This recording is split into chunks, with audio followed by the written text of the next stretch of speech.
नमस्कार दोस्तों, स्वागत है आप सभी दर्शकों का हमारे इस YouTube चैनल सिमू की फिनटेक पर। आज की इस वीडियो में हम लोग बात करेंगे कि आज 21 जून 2021 को आज जो IRFC ने अपने एक लेटर्स के माध्यम से अनाउंसमेंट किया है, आखिर उस लेटर में क्या बताया गया है। कई लोगों ने जाना कि 29 तारीख को आपके बोर्ड मीटिंग्स होने वाले हैं। कई लोगों ने लेटर को देखने के बाद भी बोनस जैसी अफवाह को फैला रहे हैं।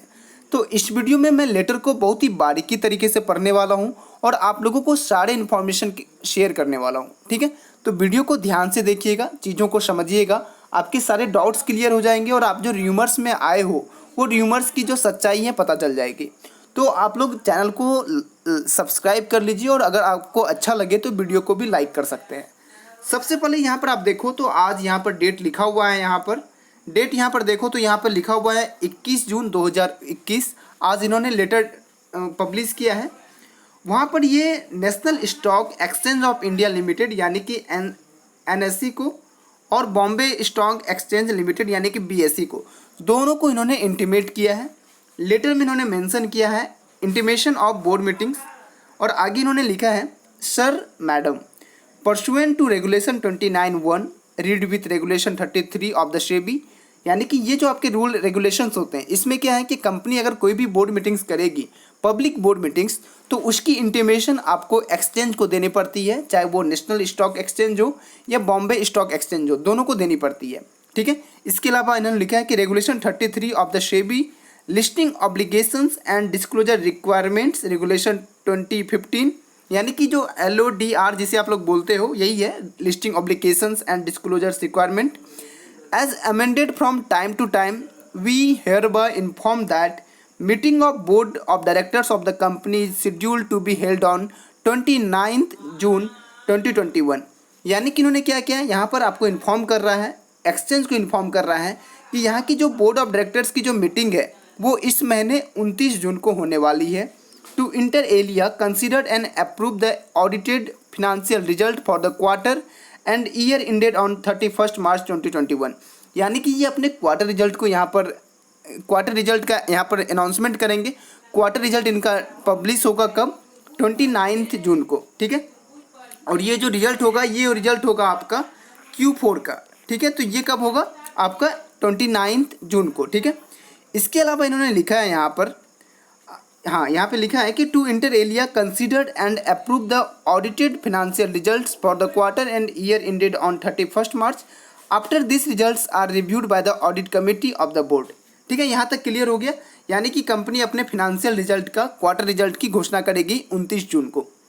इसके अलावा यहाँ पर उन्होंने ये भी लिखा है the meeting subject to be approval of share holders in the ensuing annual general meeting shall also consider, यानी कि ये फिनेंशियल रिजल्ट की घोषणा करेंगे। इसके अलावा recommendation of final dividend for the financial year 2020-2021 if any, यानी कि यहाँ पर बहुत क्लियर कर देना चाहता हूँ कि यहाँ पर फाइनल डिविडेंड की भी घोषणा हो सकती है।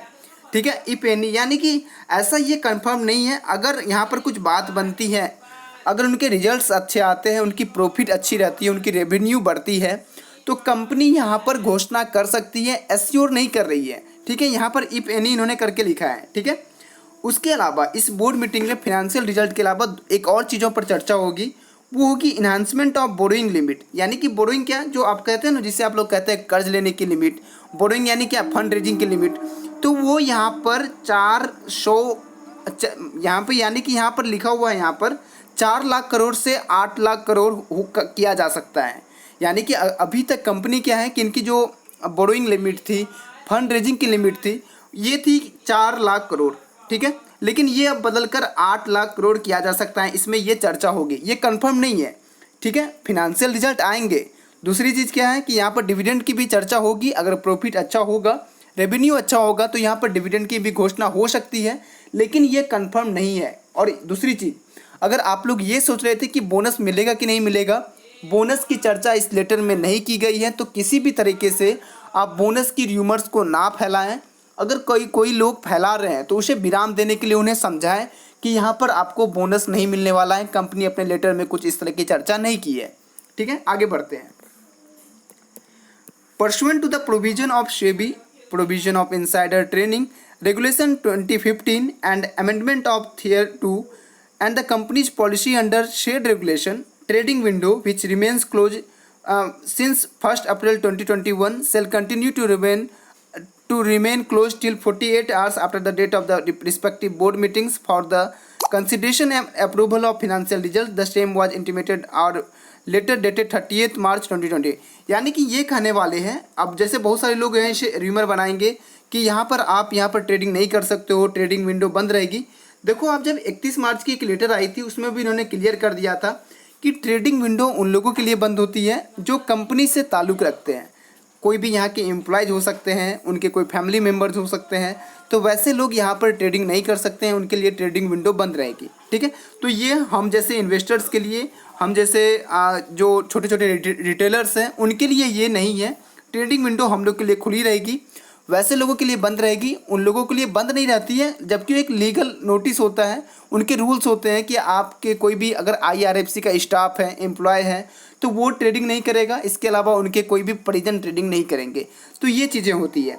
यानी कि हम लोग समझ सकते हैं, कंक्लूड कर सकते हैं कि इस मीटिंग में ये चर्चा होगी कि फिनंशियल रिजल्ट क्या होने वाला है, इनके कितने प्रॉफिट्स हुए, कितने लॉस हुए, कितनी रेवेन्यू बढ़ी, कितनी घटी। दूसरा चीज़ डिविडेंड की चर्चा होगी, डिविडेंड मिल भी सकता है। मुझे लगता है, this will be my personal opinion, कि डिविडेंड की घोषणा होगी। ठीक है, चाहे वो आपके 50 पैसे की हो, 10 पैसे की हो, लेकिन डिविडेंड की घोषणा होगी। ये मेरा पर्सनल ओपिनियन बोल रहा है। लास्ट चीज़ कि यहाँ पर जो फंड रेजिंग की जो लिमिट है 4 लाख करोड़, वो बढ़कर 8 लाख करोड़ किया जा सकता है। ठीक है, तो ये 3 चीज़ें थी। बोनस की कोई चर्चा नहीं है, तो आप लोग इस अफवाह में ना उड़े। अभी भी समय है, आप लोग अफवाह को विराम देने के लिए लोगों को बताएं। कोई टेलीग्राम पर जुड़े हुए हैं तो वहाँ पर आप बताएं कि यहाँ पर बोनस नहीं मिलने वाला है। Now coming to the point, अगर आप भी IRFC के इन्वेस्टर्स हैं या आने वाले दिनों में बनना चाहते हैं तो आप हमारे स्पेशल चैनल IRFC इन्वेस्टर्स को ज्वाइन कर लीजिए। आप लोगों के लिए बनाया हूँ। ठीक है, आप लोग ज्वाइन करिए, आप लोगों के लिए ही बनाया गया है। IRFC इन्वेस्टर्स को यहाँ पर ज्वाइन कर सकते हैं, ये आप लोगों के लिए है। कोई ज्वाइन करने का पैसा नहीं है, आप लोग यहाँ पर ज्वाइन कर सकते हैं। लिंक आपका टेलीग्राम का डिस्क्रिप्शन में डाला हुआ है। उसके अलावा कई लोग होते हैं ना, वो चाहते हैं कि मुझे उन लोगों का साथ मिले जो ट्रेडिंग करते हैं। तो मैं एक ग्रुप बनाया हूँ, डिस्कशन ग्रुप, वहाँ पर 444 लोग अभी फ़िलहाल जुड़े हुए हैं। तो आप लोग भी वहाँ पर जुड़िए। जो वहाँ पर जो ट्रेडर्स हैं उनसे बातचीत करिए कि इस पर आपका राय क्या है, कुछ न्यूज आया तो वैसे टॉपिक्स पर बात करिए। ज्वाइन कर सकते हैं, लिंक मैं डिस्क्रिप्शन में डाल रहा हूँ। आप लोगों के लिए काफ़ी फ़ायदेमंद होने वाला है वो आपका लिंक। ठीक है, आपके लिए वो ग्रुप। ठीक है, इसके अलावा आप हमारे मेन चैनल सिमुकी फिनटेक के टेलीग्राम चैनल को ज्वाइन कर सकते हैं। तो आशा करता हूँ कि आपको ये दी गई जानकारी बहुत पसंद आई होगी, आपके सारे सवालों का जवाब मिला होगा। ठीक है, बस आज के लिए इतना ही। मिलते हैं एक नई वीडियो में एक नए टॉपिक के साथ। तब तक के लिए धन्यवाद।